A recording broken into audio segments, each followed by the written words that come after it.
Yeah, hello. I just completed my blog post 7 tips to simplify your PMP certification. This is under MindMapDictionary.com. I just completed it. When I just searched on the Amazon for PMP books, I got quite a lot of them. I'm still on the second page of the search. So this is huge. Another 20 plus pages to go, so I just stopped there. Then I googled for PMP courses. It came back with this many results in 0.6 seconds.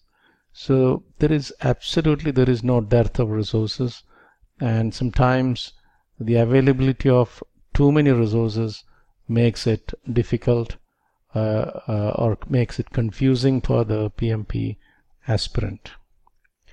More than the complexity of the exam, it is the overcrowded and confusing ecosystem of courses, trainers, advisors, and social network groups that makes it very complex.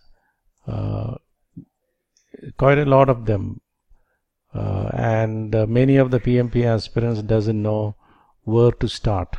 So that is where I'm trying to make things simpler for you. Whenever you pick up one additional book, whether it is useful book or useless book, you're adding at least another 400 pages to your reading material, and that makes it even more difficult. And the PMP certification is not as difficult as your graduation. It is only as difficult as any one subject of your graduation. Many times people glorify it unnecessarily and portray it as if it is a very difficult thing. In my view, it is never as difficult as your graduation. At the same time, it is as difficult as one paper of your graduation. So that much due diligence you should give. So don't get overconfident. At the same time, you need not panic as well. It is manageable. It is not that difficult if you approach if you are following the right approach in your preparation. This is something I understood after preparing for PMP myself, and then training others for PMP, maybe tens of thousands of them across maybe 15 years time. And after seeing PMBOK version 3, 4, 5 and 6, which is the current version. Now one key inference is 98% of all those who wrote the exam passed the exam. Unfortunately, only very few of them made it to the exam hall. Many people they abandon their PMP journey midway, and that is a risk.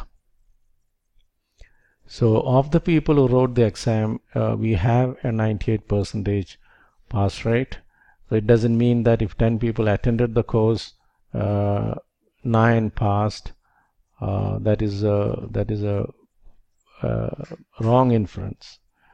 If 10 people attended the course, maybe 7 out of 10 or 8 out of 10 was the best we achieved.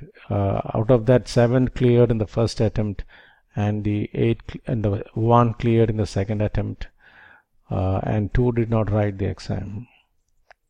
So if you go to the exam hall, if you have the confidence to go to the exam hall and register your exam, most probably you will pass.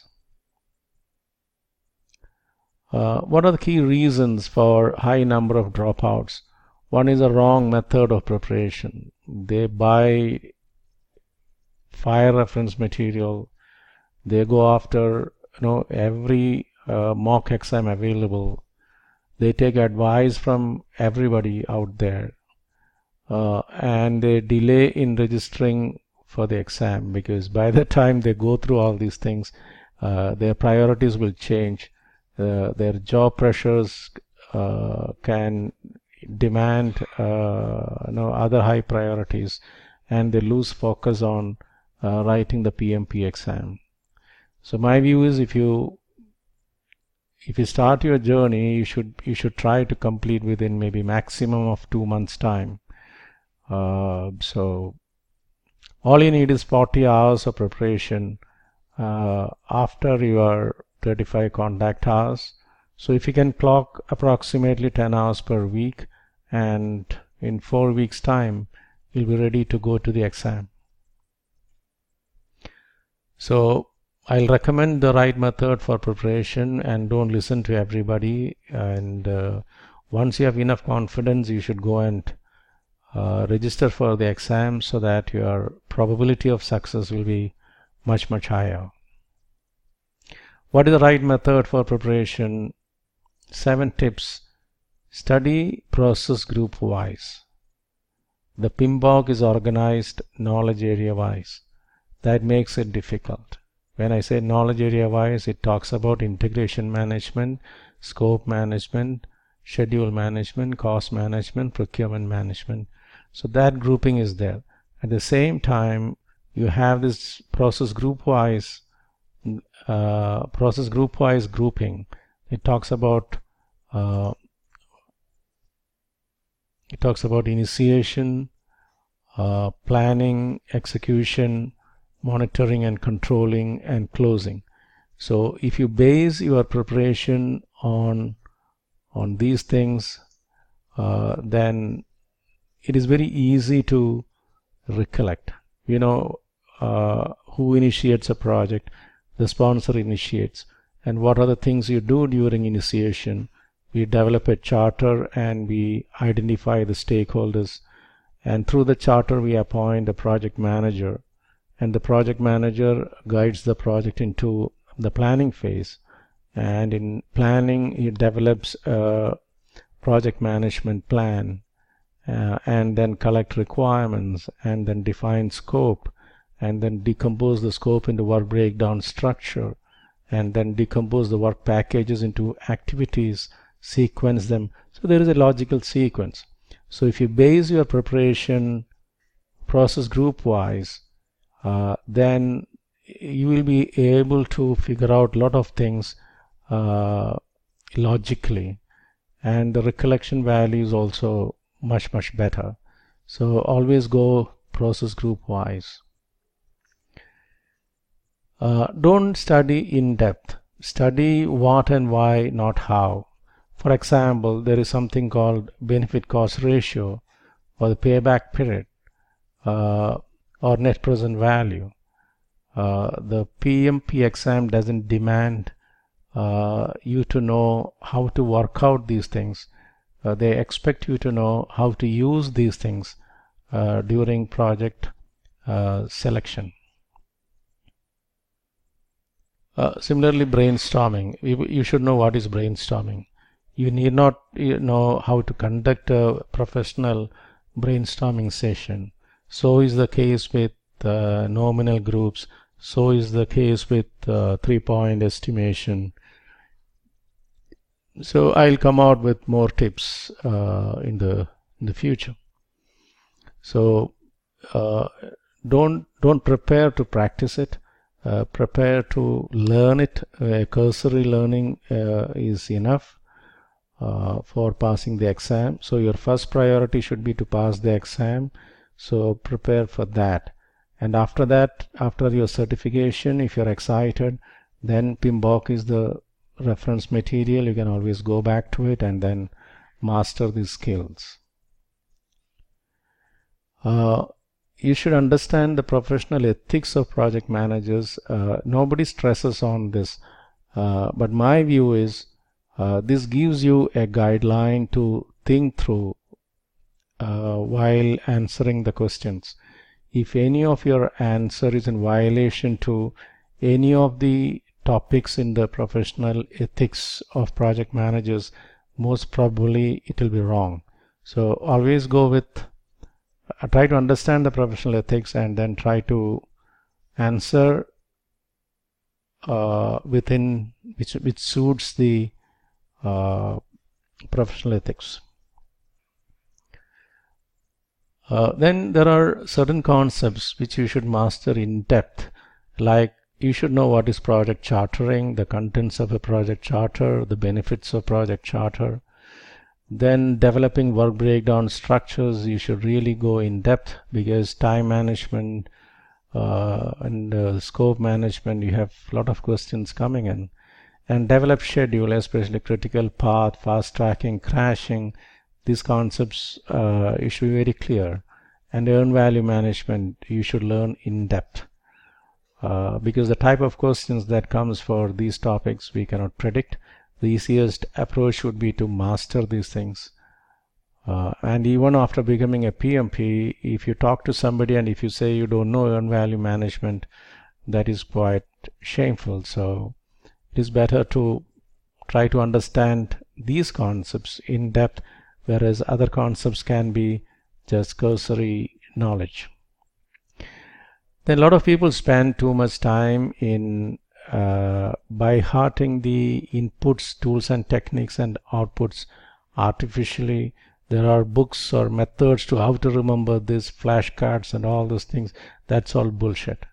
So the best option would be you base your preparation process group wise. So then logically you will be able to recollect these things. By hearting inputs, tools and techniques and outputs for 49 processes or all the processes is humanly impossible. And I have cases where the people who spent maximum time in by hearting these inputs, tools and techniques and outputs, they call it as ITTOs. The probability of failure is very high, because when you walk into the exam hall, whatever you by hearted will vanish, but whatever you understood, you will be able to recollect. So don't spend too much time in understanding this ITTO. You may get some questions and it is worth the gamble. Once you gain enough confidence on the knowledge part, and you can start doing the practice tests, and when you start scoring consistently 80% and above on the same question database, that is a time when you should register for the exam. Sorry.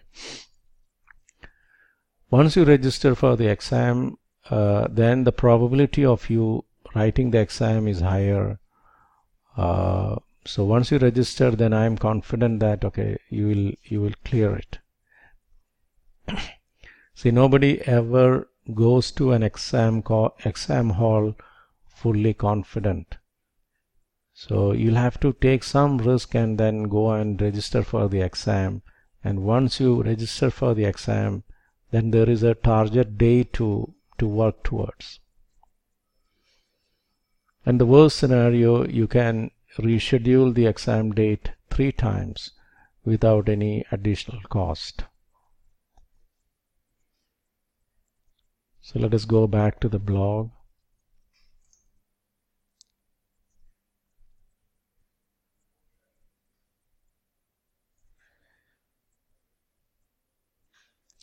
Yep, so we discussed these things. And for your when you prepare, if you have any questions, queries, you need help, I'm available. You can always contact me. This is the link. Click on it, you get it. And here for easing your PMP preparation, I have given the monster mind map of PMBOK, which is process group wise. So this is the PMBOK, and initiation, we have developed charter, identify stakeholders. Then we get into planning. We have all these processes coming under planning, like develop project management plan, plan scope management, collect requirements, define scope, create WBS. So all these things comes under planning, then execution, then monitoring and controlling, and closing. So if you can plan your preparation in these lines, then it is much easier. For any questions or clarifications, you can always contact me, and the detailed blog post is available at MindMapDictionary.com, because following these mind maps is easy than reading the text. So I request you to go to MindMapDictionary.com, and you can subscribe here. So you can subscribe here, then you will get all the posts or all the mind map dictionaries. This mind map dictionary is comprised of a mind map, a small description of it, and the corresponding links, which makes it easy to